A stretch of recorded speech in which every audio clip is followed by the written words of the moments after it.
Xatırlayırsınızsa, ötən mövsümdə bütün Arsenal azarkeşlərinin naləsi mərkəz hücumçunun alınmaması idi və tərslikdən də Gabriel Jesus'la Kai Havertz zədələnmişdi. Amma bu mövsüm Gyökeres transfer olundu. Gyökeresə Arteta hələ də adaptasiya olunub Arsenalın mükəmməl həm build-up'ını, həm də ki, əsas topsuz oyununu sındırmaq istəmir. Bunu da başa düşmək olar. Xatırladaq ki, 2022-23-cü illər mövsümündə Erling Haaland transfer olunanda City'yə Pep Guardiola yarım mövsüm baş sındırdı ki, əgər Haaland mərkəz hücum mövqeyində tək qalırsa və ortaya kömək eləmirsə, ortada komanda necə sayazlığında qalmasın və bunun həlli yanvardan John Stones'u irəli aparmaqla, yəni orta sahədə həmin o əvvəlki status quo-nu bərpa etməyə müvəffəq oldu. İndi Arteta'da bu eksperimentlər görünmür. Açığı deyək, Arteta'nın düz özü bunu heç vaxt deyə bilməz, çünki Gyökeres ən bahalı futbolçularından biridir. Amma əgər hücumçuların sıralamasını götürsək, görünən odur ki, adam Merino'ya daha çox inanır, çünki Merino eyni zamanda hücumçu ola bilir. Haaland kimi, Gyökeres kimi eyni zamanda da adam mərkəz yarım müdafiəçisidir, 8 nömrədir. Yəni arxaya gedib çikli işlə mükəmməl şəkildə topsuz görə bilir. Digər tərəfdən Arteta'nın sevimli 12 tipajı olan Gabriel Jesus geri qayıdıb,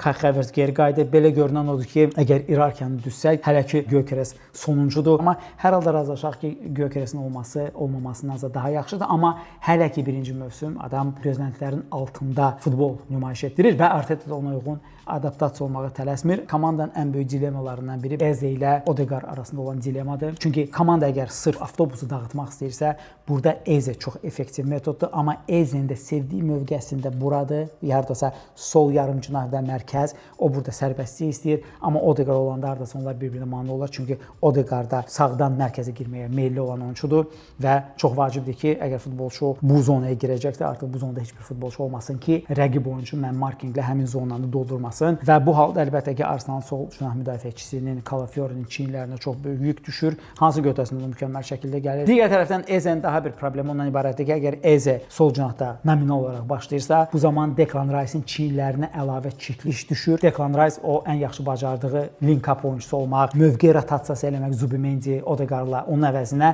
daha çox bir gözü ilə boş qalan bu mövqeyini kompensasiya etməklə məşğul olmalıdır. Çünki bəzən Eze rəqib müdafiəçisini buraxa bilir, çünki adam mərkəzə yıxılır və nəticədə həmin cinahdan əks hücum olarsa 2-1 Arsenal sol cinah müdafiəsi qalmaması üçün ona Declan Rice kömək eləmək istəyir.